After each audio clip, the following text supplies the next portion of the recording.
Olá, boa noite. Boa noite. Hoje é quinta-feira, dia 14 de maio, e o Link Espírito Santo está começando. E você vai ver em destaque na nossa edição de hoje. Espírito Santo bate novo recorde em número de casos da Covid-19. 412 pessoas testaram positivo para a doença nas últimas 24 horas. Governo do estado compra leitos de UTIs de hospitais particulares para pacientes com o novo coronavírus. Pacientes com problemas cardiovasculares lideram o ranking de mortes da Covid-19 no estado. Em Linhares, pessoas que se curaram da doença agora sofrem com preconceito. Em Cariacica, carro que tinha sido apreendido pela PRF tem quase todas as peças furtadas. E tem ainda as notícias de outras regiões do estado nesta quinta-feira. Tudo isso a partir de agora. O Link Espírito Santo já está no ar.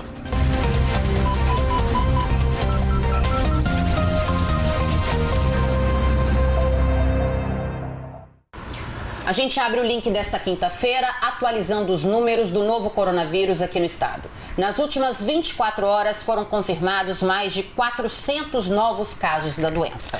16 mortes foram registradas. O Álvaro Guareschi está aqui no estúdio para trazer um panorama mais detalhado para a gente sobre os dados de hoje. Boa noite para você, Álvaro. E aí, Fabiano, boa noite, Adriana, boa noite pessoal Álvaro. Que está em casa. Pois é, já virou rotina a gente falar que estamos batendo recorde, né? Infelizmente. De novos casos, infelizmente. Vamos dar uma olhada então.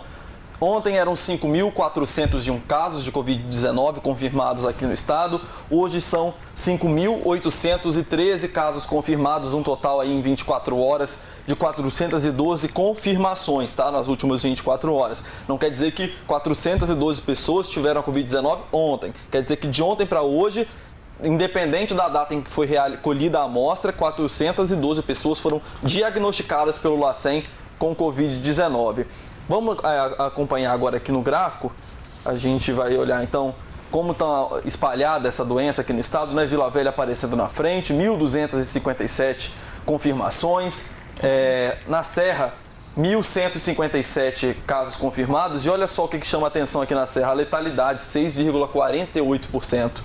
Vitória, 1.036 casos, depois Cariacica com 798, Viana, Guarapari e Colatina. Dá uma olhada também aqui no nosso gráfico por bairros, Jardim Camburi na frente, 170 casos, depois Praia da Costa com 163 e Itapuã com 113 casos confirmados. Pessoas com problema cardíaco são... Vou voltar para o gráfico anterior, isso. 1.023 casos de pessoas com doença cardíaca, um número também que chama muita atenção, 2.286 curados da doença. Vamos acompanhar agora o painel de letalidade, de óbitos. Foram 16 em 24 horas. Ontem foi o recorde, né? Hoje diminuiu em relação ao dia anterior, mas a gente já acumula, desde o começo da pandemia, 249 mortes confirmadas. E aqui eu preciso lembrar a vocês que quando a gente fala 16 mortes em 24 horas, não quer dizer que morreram ontem 16 pessoas. É importante a gente deixar isso claro. Quer dizer que uma morte que estava sendo investigada, independente de quando ela aconteceu, foi confirmada ontem pelo Laboratório Central. E agora a gente vai ver aqui no gráfico como é que essas mortes elas são computadas. Olha, elas são na data em que foi realizada a coleta do material para o exame. Então a gente vê aqui, que no dia 26 de abril teve o maior número de mortes confirmadas em um dia, teve 12 mortes. E também no dia 23 de abril, também 12 mortes confirmadas. Você pode ver aí no gráfico com barras lá no site do governo do estado. Tem o painel e você consegue ver mais detalhado, abrir maior aí para poder enxergar aonde, quando foram essas mortes. Só lembrando, né, Álvaro, que essa semana o secretário de Saúde, ele disse em entrevista coletiva que outras 28 mortes ainda estavam em investigação aqui no estado, então o número de mortes pode ser muito maior.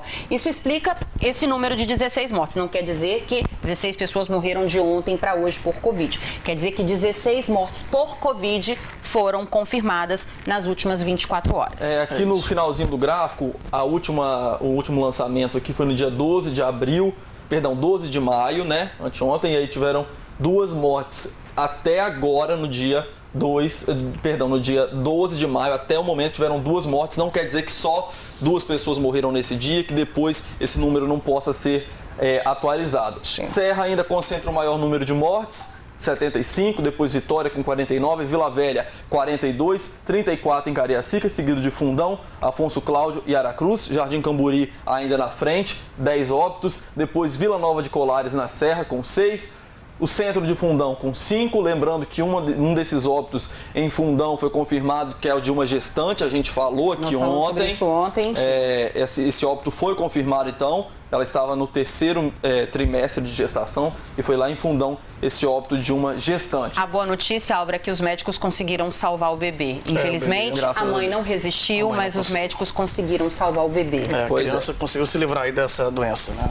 Vamos continuar então agora com o isolamento social. 47,3% é a média do Espírito Santo em isolamento social. Águia Branca, cidade no noroeste do estado, tem 70% de isolamento social, significa que é a cidade que mais cumpre o isolamento. Porém, hoje foi confirmado o primeiro caso da doença lá no município. Depois, Bom Jesus do Norte, que tem 40,01% de isolamento social, é a cidade que menos cumpre o isolamento social aqui no estado. Já tem um número, apesar das duas cidades terem a mesma porcentagem de população, terem muito próximos em número de habitantes, Bom Jesus do Norte já registra números maiores do que Águia Branca em relação ao número de casos confirmados. Na Grande Vitória, 46,76% da população está cumprindo o isolamento social. A cidade que mais cumpre é Fundão, com 54,4%. E depois Cariacica é a que menos cumpre, com 43,4% de isolamento social. Sempre lembrando, o ideal é 55%. Vamos continuar? Agora, o número de leitos ocupados aqui no estado. 72,86% das UTIs estão ocupadas aqui no estado. Nas enfermarias, 48,55%. No geral, somando enfermarias e UTIs, o estado tem 788 leitos. Desse total, 482 leitos estão ocupados, o que significa que aqui no estado do Espírito Santo, hoje, 61,17% dos leitos estão ocupados. Número de testes, 156.760 testes do tipo PCR e 28.060 testes rápidos. Lembrando que nessa semana começou o inquérito sorológico, então a partir de agora a gente vai acompanhar como vão ser a evolução dos exames aqui no estado. Por hoje é isso. Uma boa noite para todo mundo. Volto amanhã. Obrigada, Álvaro. Boa noite. Até amanhã. E agora é hora de abrir o nosso canal de interatividade aqui no Link Espírito Santo. Você pode participar mandando o seu comentário sobre qualquer assunto do jornal de hoje, ou mesmo sugerir uma pauta para a nossa equipe de reportagem. Não esqueça de colocar o seu nome e a cidade de onde está falando. Anote aí o nosso WhatsApp. O número é 27 999 27 6943. Repetindo, 27 999 27 6943. Se você preferir, você também pode escanear o QR Code, esse código quadradinho que aparece aí no canto do seu vídeo. Aí é só você mandar a sua mensagem, automaticamente seu comentário chega aqui pra gente e eu e o Fabiano aguardamos a sua mensagem para ler ainda hoje a sua participação ao vivo aqui no jornal. Bom, e com o crescimento dos casos do novo coronavírus, o governo traçou como uma das estratégias para aumentar o número de UTIs, comprar leitos na rede privada. O estado também quer aumentar a quantidade de enfermarias. Em Vila Velha, um hospital já reservou parte das vagas para o atendimento público. A Secretaria de Saúde trabalha com a previsão de que o pico da Covid-19 ocorra ainda neste mês de maio. Nesta semana, o secretário estadual de Saúde falou sobre a expectativa de aumento dos casos. Esse crescimento da curva com o número de casos ativos, nós temos acompanhado ele diariamente e ele ainda aponta que, retrospectivamente, os casos ativos estão em uma curva de aceleração. Okay? Então, o pico da doença sempre que possa ocorrer no mês de maio e abrindo o mês de junho com um número importante de casos ainda no Espírito Santo. Para dar conta da demanda, o governo corre contra o tempo para abrir novas vagas para atendimento. Até agora, o Espírito Santo conta com 398 leitos de UTI na rede pública e quer chegar a mais de 600 até o fim do mês. Diante da dificuldade para adquirir respiradores, equipamentos que são essenciais na luta contra a Covid-19, o governo aposta na compra de leitos da rede privada. Nós estamos essa semana avançando nas tratativas com o Hospital Vila Velha, o Hospital Meridional, com outros hospitais da rede privada e temos aí trabalhado então com uma perspectiva muito madura né, de relação com a rede privada, de maneira que não comprometa a oferta da rede privada para os planos de saúde, que não comprometa a oferta da rede privada para as outras doenças, que o próprio Estado adquire esses leitos, e que permita uma expansão que seja caracterizada por leitos novos para atender os pacientes de Covid, ok? Então, nós temos aí uma expansão prevista ainda para essa semana de novos leitos para o Covid dentro da contratualização com a rede privada. Neste hospital de Vila Velha, 20 leitos foram reservados exclusivamente para atendimento de pacientes da rede pública com Covid-19. O hospital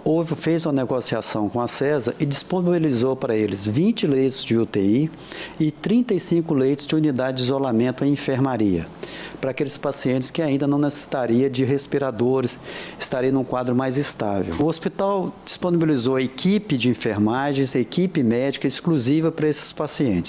As equipes de UTI, né, já existiam, eles só vão mudar, continuar fazendo atendimento normal para os pacientes. As equipes de enfermaria também foi feito todo um trabalho de isolamento de setor, um trabalho físico de isolamento, do jeito que esses profissionais transitassem o praticamente zero dentro do hospital. Então, um técnico de enfermagem que chega para assumir o serviço, ele já tem uma antessala que ele vai trocar a roupa e vai vestir uma roupa específica para ficar dentro daquele setor. Foi criado também nesse setor uma área específica para descanso e alimentação, do jeito que o profissional ele não sai de dentro do setor a não ser na hora de largar o plantão. O contrato do governo do estado com os hospitais particulares prevê o pagamento de R$ 1.600 por dia para cada leito de UTI disponibilizado para a CESA. Além disso, para cada internação, o governo paga mais R$ 1.500. A parceria com o governo vem de longa data, mas a atenção agora está voltada para a Covid-19. O hospital já tinha uma parceria de venda de leitos com a CESA há mais de 2 anos e o que mudou nesse formato agora, que esses leitos a CESA comprou especificamente para o evento Covid. E eles que estão gerenciando esses leitos. O hospital ele não tem gerenciamento sobre esses leitos. Esses leitos são da CESA e elas vão colocar os pacientes deles do jeito que eles acharem melhor pelo fluxo interno da CESA. Então, o hospital entrou vendendo os leitos e cedendo a parte de médico e a parte de pessoal. Mas esses leitos, o gerenciamento é todo feito pela CESA. O hospital ele não tem no contrato que foi firmado dele poder usar esses leitos para outros convênios ou outros pacientes. Esses leitos são específicos da CESA. E junto com isso, tentando ampliar nosso parque, a gente criou mais uma UTI com mais 10 leitos para outros convênios, para outros pacientes. Deve ficar para depois do dia 24 a decisão do governo sobre a reabertura de shoppings e academias aqui na Grande Vitória. A informação foi dada pelo governador Renato Casagrande em uma entrevista a uma rádio nesta quinta-feira. A situação desses dois setores está sendo analisada pela equipe de governo. Vale lembrar que o decreto estadual que determina o fechamento das academias é válido até amanhã. No começo dessa semana, o presidente Jair Bolsonaro decidiu incluir as academias na lista de serviços essenciais. A seguir aqui no link, quem sofre de problemas do coração deve se preocupar ainda mais com a Covid-19. Os cardíacos são as principais vítimas da doença. E ainda, moradores de Colatina também estão participando do inquérito sorológico feito pelo governo do estado. A gente volta já já.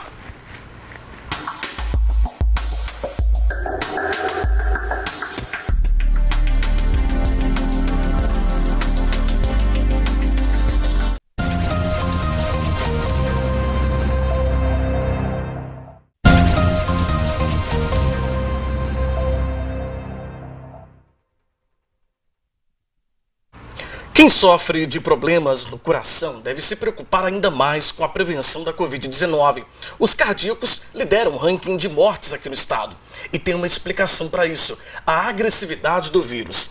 A reportagem é do Rodrigo Schroeder.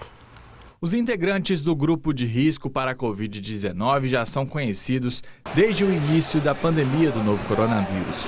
Pessoas acima de 60 anos ou que tenham doenças respiratórias, cardiovasculares ou diabetes estão mais propensas a desenvolver a forma grave da doença. De todos esses males, as doenças do coração são as principais comorbidades presentes nos pacientes e também nas vítimas da Covid-19. 55% das pessoas que morreram em decorrência da Covid-19 aqui no Espírito Santo tinham problemas cardíacos. A infecção pelo novo coronavírus provoca diversas reações em praticamente todos os nossos órgãos. Com isso, o nosso organismo entra numa verdadeira luta contra o vírus. Só que esse esforço exige ainda mais do nosso coração. É como se eu estivesse correndo uma maratona. Essa doença, quando ela sai do quadro gripal normal dela e vira pneumonia, vira tal da insuficiência respiratória, faz o cara ter falta de ar, essa doença vira uma doença sistêmica. O que quer dizer isso? Ela pega no corpo inteiro. O seu rim está com a doença, seu fígado está com a doença, a pele, o músculo, o tendão, a perna, o pé. E isso faz com que seu coração tenha que bater de uma forma muito mais vigorosa, muito mais forte. O trabalho do coração ele aumenta muito. Para quem não tem um coração bom, isso piora muito a condição de sobrevivência a essa doença. É igualzinho uma maratona. Se você colocar um jovem de 15 anos que não tem absolutamente problema nenhum para correr a maratona, ele faz em 3 horas. Se você colocar um senhor de idade, com 80 anos, que já fez 3 pontes de safena, já abriu o peito 2 vezes para operar, tem diabetes, tem pressão alta, tem colesterol, esse cara provavelmente não vai terminar a prova e em 10 minutos ele vai pedir para parar. É a mesma coisa, a gente coloca o corpo da gente para fazer uma maratona grande e extensa quando a gente assume a doença sistêmica, quando a doença passa para o corpo todo. O médico afirma ainda que, neste momento, quem sofre de algum problema cardíaco precisa seguir as orientações médicas e reforçar a atenção aos tratamentos. No final de toda consulta médica na cardiologia, muito provavelmente com vários cardiologistas isso acontece, a gente não só prescreve, a gente não só passa remédio para esses indivíduos. Indivíduos que têm muitas doenças, pressão alta, diabetes, o cara tem colesterol, já teve um pé amputado, tem um problema de diabetes que já fez ele ficar cego, ou ele faz diálise, ou ele tem problema no fígado. Esses indivíduos, geralmente, a gente não passa só remédio. É obrigação nossa como médico passar orientações, e dessas orientações a gente chama isso inclusive de MEV, mudança de estilo de vida. O que é isso? É falar para o cara assim, ó, quantidade de sal você precisa diminuir, você precisa reduzir peso, você precisa praticar algum tipo de academia, esporte, atividade física, caminhada. Tudo isso a gente raramente segue. Existem grandes estudos no mundo mostrando que menos de 10% da população que procura um médico, segue 100% das orientações que o médico deu. Então, nessa época de pandemia agora, vai ficar muito difícil o sujeito entrar em contato com o médico dele. Muita gente não está conseguindo fazer consultório, porque as clínicas fecharam. Então, o ideal é o cara puxar na memória a última consulta. A última consulta com o médico dele precisa ser lembrada, não só para ele executar os remédios da forma como está na prescrição dele, se é de 12 em 12 horas, é de 12 em 12 horas. Não inventa de tomar mais ou menos remédio por conta própria. Mas também para o cara executar tudo aquilo que o médico dele sempre falou ao final da consulta.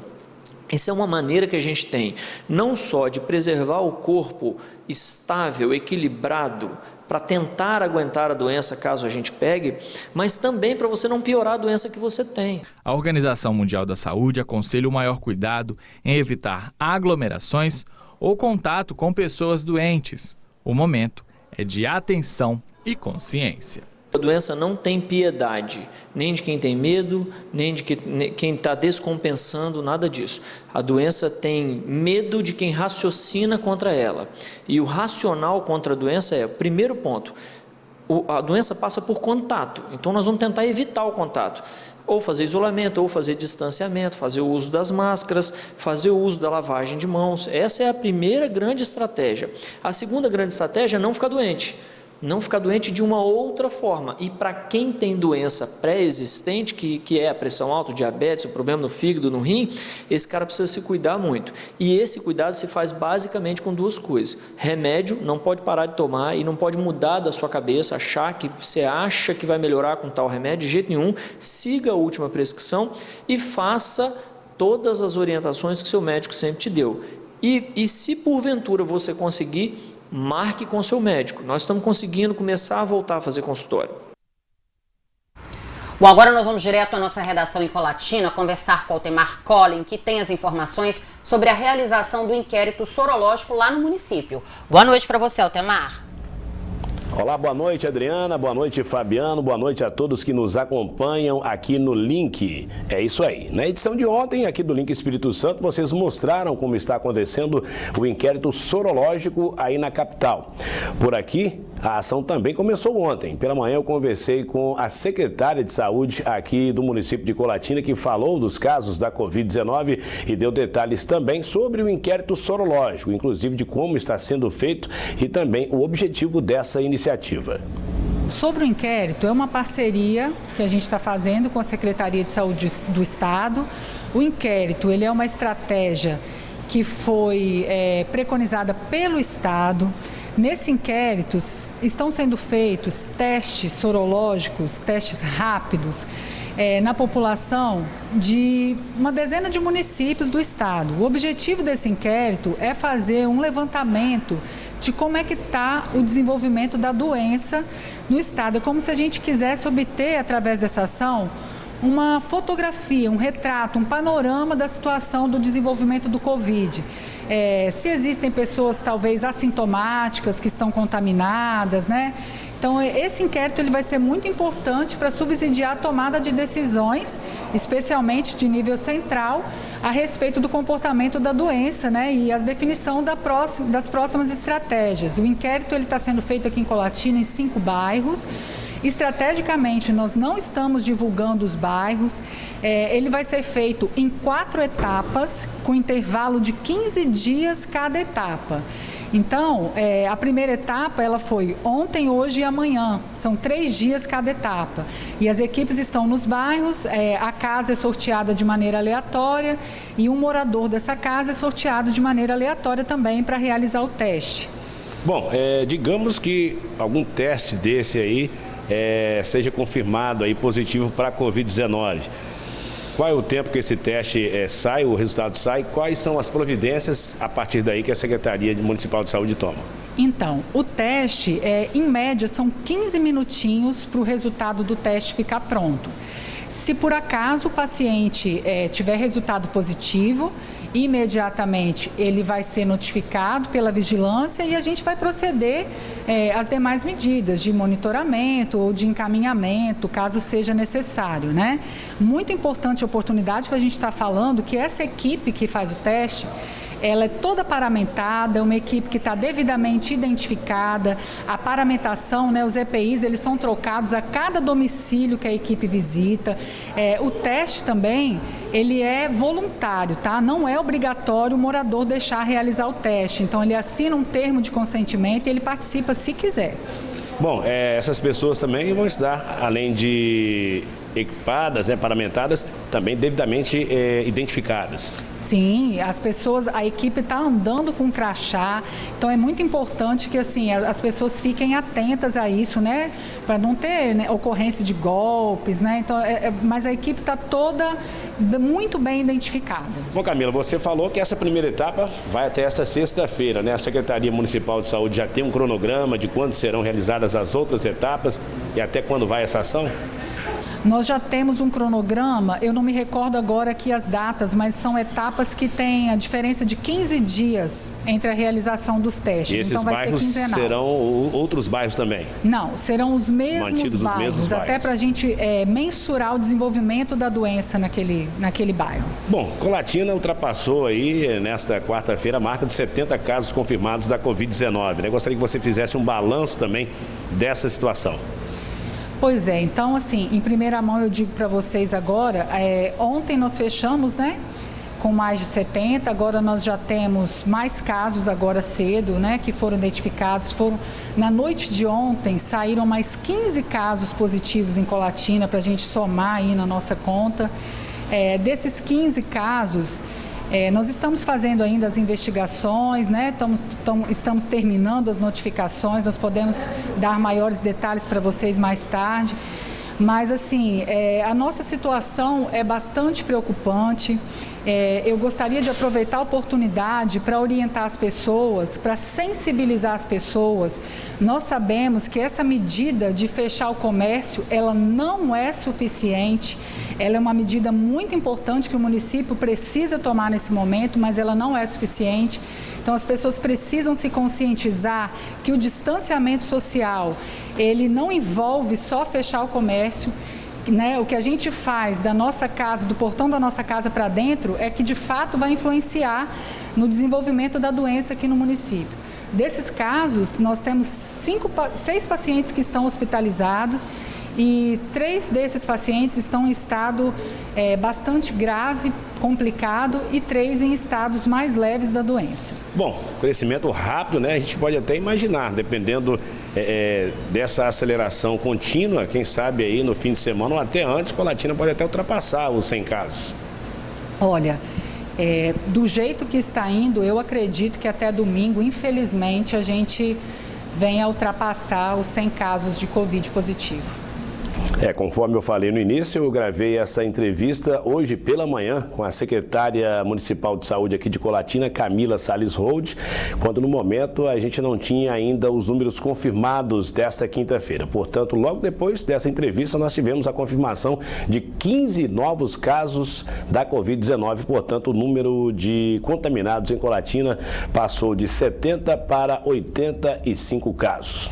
Essas são as informações hoje aqui de Colatina. Voltamos agora ao estúdio em Vitória, com vocês. Obrigado, Altemar. Em Linhares, pacientes que já foram curados da Covid-19 agora estão tendo que lidar com preconceito. O Cláudio Alves tem as informações para a gente. Boa noite para você, Cláudio. Olá, boa noite, Fabiano, boa noite, Adriana, boa noite a todos. Olha, é isso mesmo. Esses pacientes que já estão curados da Covid-19 têm sido hostilizados aqui em Linhares. É o que relata o Serviço de Apoio Psicológico da Prefeitura. Esse serviço gratuito atende pessoas que vivem o drama da contaminação ou já passaram pela doença. Confira este e outros destaques num giro de notícias.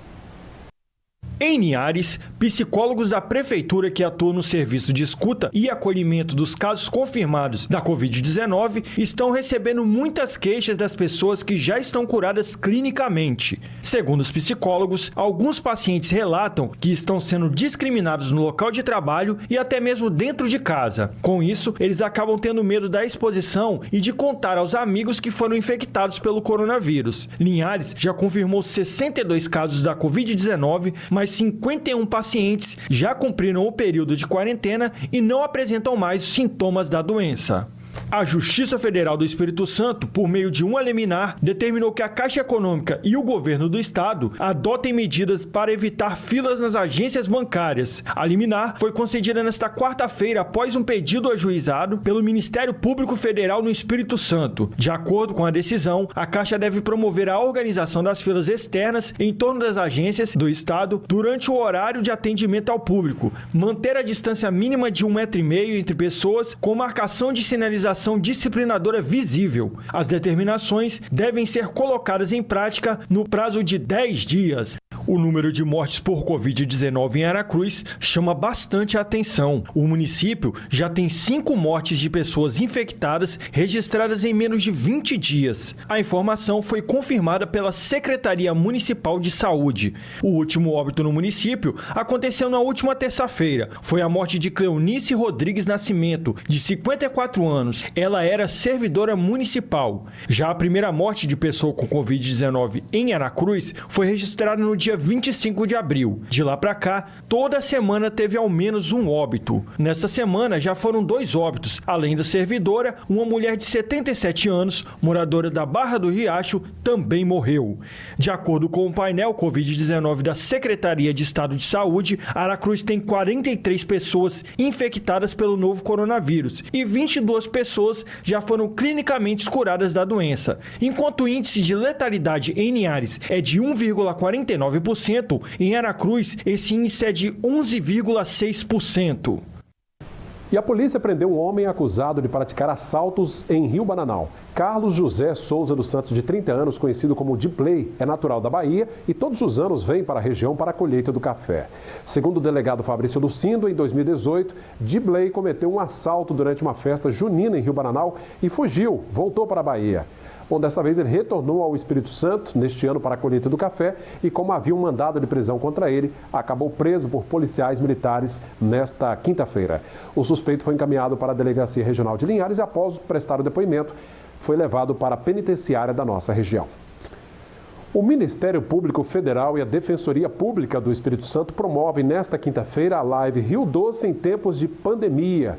O encontro virtual é na página do Facebook, na página da Defensoria Pública do Espírito Santo.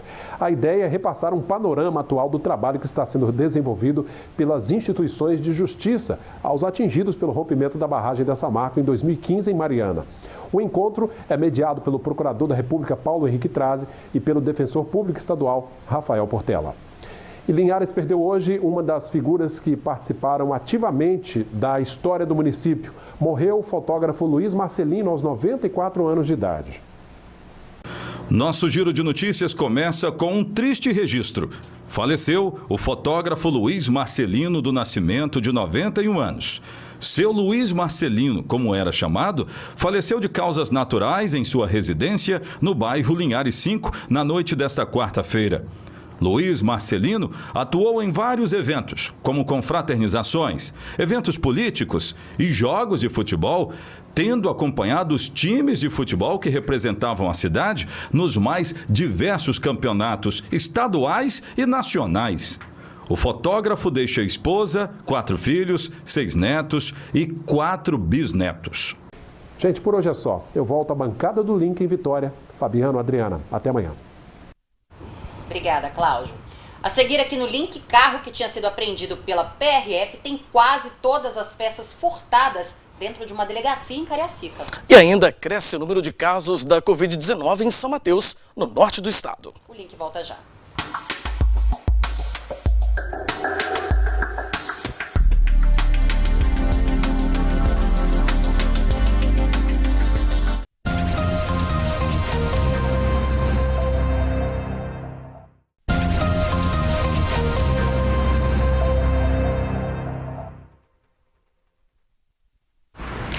Olha só essa história. O Ministério Público Federal quer que a Polícia Civil apure um caso que aconteceu dentro da delegacia de Cariacica.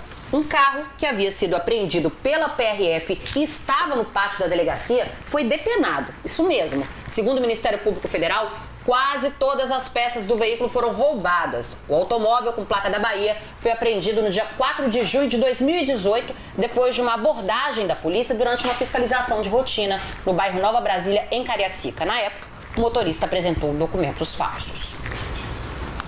São Mateus registrou mais um caso do novo coronavírus. O município já tem mais de 70 casos confirmados da doença. Nós vamos até lá saber os detalhes com o Ferreira Júnior. Boa noite para você, Ferreira. Boa noite, Fabiano. Adriana, boa noite a todos. É isso mesmo. Após a Secretaria Estadual de Saúde, a SESA, confirmar mais 10 casos na tarde de ontem, a Prefeitura de São Mateus registrou um outro caso, chegando a 76 confirmados do novo coronavírus nesta quinta-feira. No início da noite de ontem, o município fechou com 389 casos notificados com suspeita de coronavírus. Destes, 76 foram confirmados, 124 descartados, 189 são suspeitos, 35 foram curados e há 2 óbitos. Dos casos mais recentes, 5 são profissionais da saúde, 4 mulheres, 2 de 24 anos, uma de 28 e outra de 49 anos, e um homem de 35 anos. Os outros pacientes são a mulher de 23 e 5 homens de 19, 33, 36, 47 e 59 anos. Dentre os casos confirmados nesta quarta-feira, 4 estão no balneário de Guriri, que é o recordista em números do novo coronavírus, com 22 contaminados. Ainda falando sobre a Covid-19, o desafio de prestar um serviço seguro e de qualidade em plena pandemia e garantir essa tranquilidade para os hóspedes tem sido o trabalho diário da equipe do Hotel Ibis Styles aqui em São Mateus. Todos os procedimentos internos foram revistos em detalhes. Para continuar fornecendo experiências de primeira linha para os seus hóspedes, o Ibis Styles mudou todos os seus protocolos operacionais. Diante da pandemia do coronavírus, o Hotel Ibis Styles de São Mateus tomou algumas medidas preventivas. Além da desinfecção diária feita pelos colaboradores, o hotel tomou a decisão de contratar uma empresa para fazer uma desinfecção total. O processo de desinfecção e sanitização é rigoroso, aliando equipamentos específicos e produtos licenciados e aprovados pela Anvisa.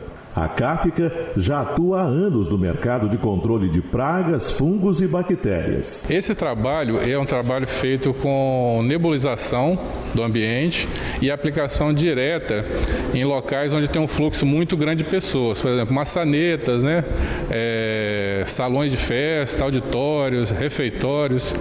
Então acaba usando um produto que é para combate de vírus, principalmente, que é quaternário de amônio, que ele vai eliminar o vírus no momento. Não é um produto residual, é bom aplicar pelo menos semanalmente, no mínimo, Se puder aplicar com intervalo menor, é melhor. E ele tem um combate direto nessa área de bactérias, vírus e fungos.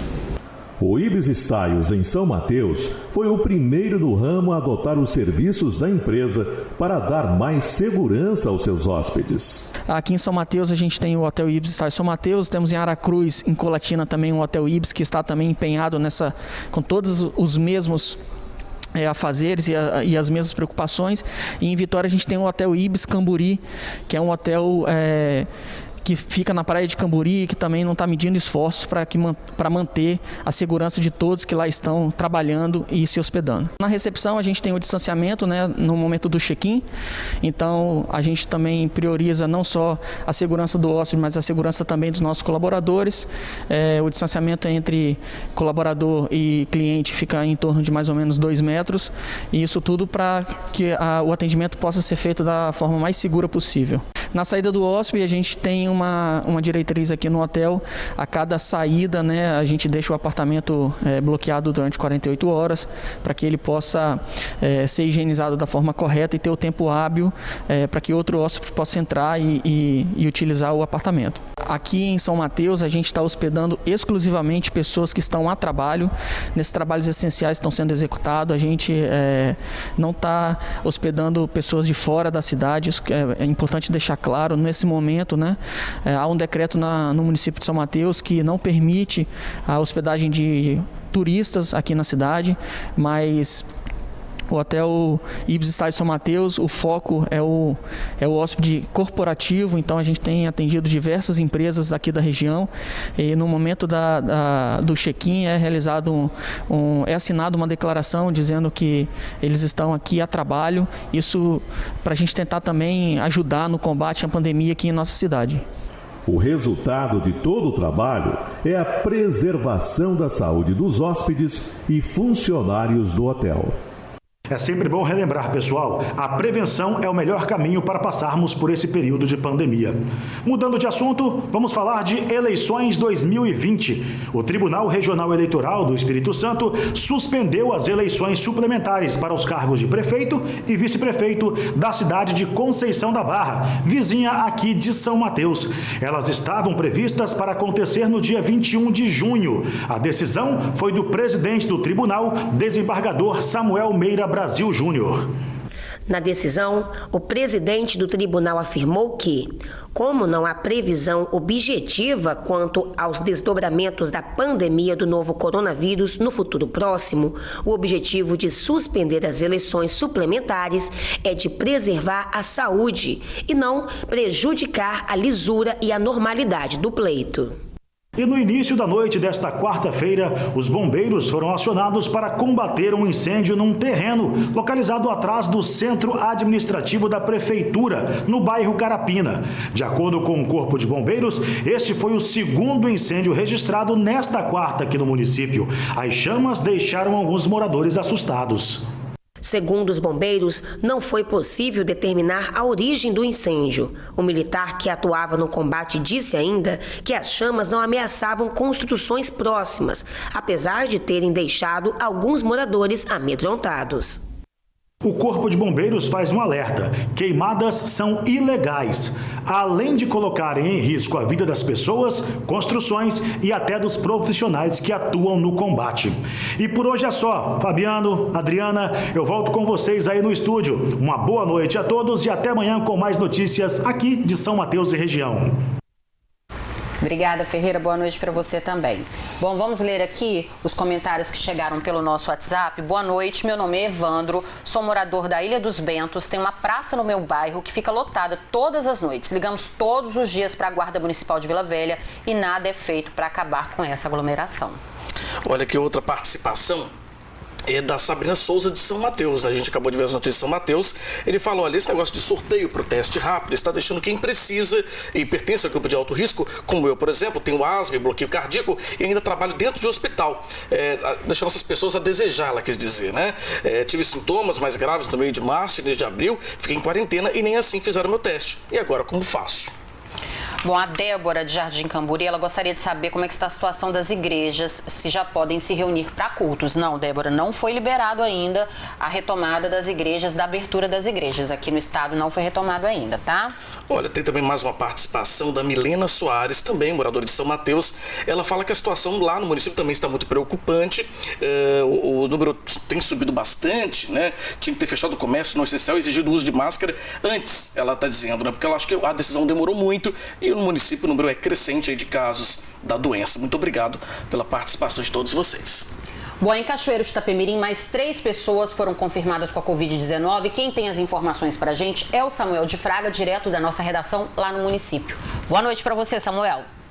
Olá, boa noite, Fabiano, boa noite, Adriana, e a todos. E é isso mesmo, olha, mais 3 casos confirmados aqui em Cachoeiro. E com isso, o número de contaminados sobe para 41, sendo que 18 já estão curados. Já em Marataízes, o número de infectados também subiu para 73. As informações são do painel da Secretaria de Saúde do Estado desta quarta-feira. Bom, e com a pandemia do novo coronavírus, o estoque do Banco de Sangue da Santa Casa de Cachoeiro e do Hospital Evangélico estão baixos e o número de doadores também caiu. Chegando no banco de sangue da Santa Casa, a gente já vê a diferença. Nenhuma movimentação do lado de fora. Recepção vazia. Na sala de coleta, ninguém doando.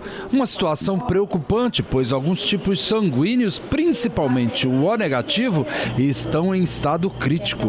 A gente está muito preocupado porque os tipos negativos, eles estão em falta, estão em situação de alerta no nosso estoque, principalmente o O negativo, que é o doador universal, que o estoque está diminuindo e a gente fica preocupado com isso. Segundo a coordenadora do Banco de Sangue da Santa Casa, as pessoas estão com medo de doar por causa da Covid-19. Com isso, o estoque vai baixando cada vez mais. E para garantir a segurança dos doadores, foram feitas alterações no local. Nós estamos fazendo as doações por agenda, então a pessoa pode ligar para o 2101 2123, já faz a pré-triagem pelo telefone, para que a gente evite que a pessoa venha desnecessariamente por um critério que por telefone a gente já consegue identificar. Quando chega aqui, a gente está pedindo para todo mundo usar máscara, como no município está sendo adotado. Nós estamos atendendo apenas 2 pessoas por vez dentro da coleta e disponibilizando o álcool gel para todo mundo higienizar. Além disso, a gente está fazendo higiene constante de todo o mobiliário, de todas as estruturas que são de contato, né, comum às pessoas, para garantir que não traga nenhum prejuízo para o doador e para as pessoas pessoas que aqui transitam. Antes, o Banco de Sangue da Santa Casa de Misericórdia aqui de Cachoeiro atendia em média 20 doadores por dia. E com a pandemia do novo coronavírus e as pessoas com medo de vir até o hospital para doar, as doações caíram pelo menos pela metade. Isso, a gente está com a média de 10 pessoas por dia, as transfusões também diminuíram, mas não param. A gente precisa de produção de plaqueta, que tem validade curtinha, de 5 dias, então a gente precisa de pelo menos 15 pessoas por dia. Não é um número muito grande, dá para atender com segurança, sem tumulto, sem aglomeração, mas não pode deixar de ter doação neste momento também. A falta dos tipos sanguíneos, principalmente o O negativo, que é universal, prejudica principalmente os pacientes crônicos internados na UTI e os atendimentos no pronto-socorro do hospital. Os pacientes crônicos e de UTI, eles clinicamente desenvolvem anemia, então a transfusão de sangue é necessária, além das urgências que o nosso pronto-socorro não vai deixar de atender, as emergências, os traumas que forem, que virem para cá. Então a transfusão ela não vai parar. Então a doação também não pode. A coordenadora faz um alerta para quem é doador ou pretende se tornar nessa época de pandemia do novo coronavírus. As pessoas que têm contato com o paciente suspeito ou confirmado do Covid-19 devem esperar pelo menos 15 dias após o último contato com o paciente para vir fazer a doação de sangue. Quem teve deslocamento para outras regiões do país, pelo menos 30 dias do retorno. E pessoas que estão com algum sintoma gripal nos últimos 30 dias. Não devem vir fazer a doação, a menos que já tenha 15 dias da melhora dos sintomas. O Banco de Sangue do Hospital Evangélico também passa pelo problema da falta de doadores. O estoque também está baixo, já se aproximando de uma queda de 90%. O grupo sanguíneo mais afetado também é o O negativo, com estoque de apenas 5% do ideal, que é de 40%. Um espaço foi organizado com demarcação e orientação profissional adequada. Todas as outras pessoas, que já são doadores ou não, podem vir fazer a doação, devem vir, nos procure, faça agenda, pré-triagem e venha ajudar quem precisa. Basta trazer o documento oficial com foto e o nosso atendimento continua de segunda a sexta de 7 às 4 e sábado de 7 às 11. Podem ligar no 2101-2123. O atendimento para todo o processo de doação dura em média 30 minutos e a retirada do sangue dura em média somente 5 minutos e são retirados até 450 ml por pessoa, dependendo do peso e da altura. Adriana, Fabiano, esses foram os destaques aqui do sul do estado. Eu volto amanhã com outras informações aqui da região sul. Uma boa noite para vocês e até lá. Boa noite, obrigado, Samuel. E o Link Espírito Santo desta quinta-feira fica por aqui. Na sequência, você acompanha o programa Inove-se e logo depois, às 8h30 da noite, a gente se vê novamente no programa Em Destaque. E você já sabe que para ficar muito bem informado, a qualquer hora, é só acessar o cinoticias.com.br. Muito obrigada pela sua audiência e pela sua companhia. Uma ótima noite para você e até amanhã. Boa noite, Record News, informação para você crescer.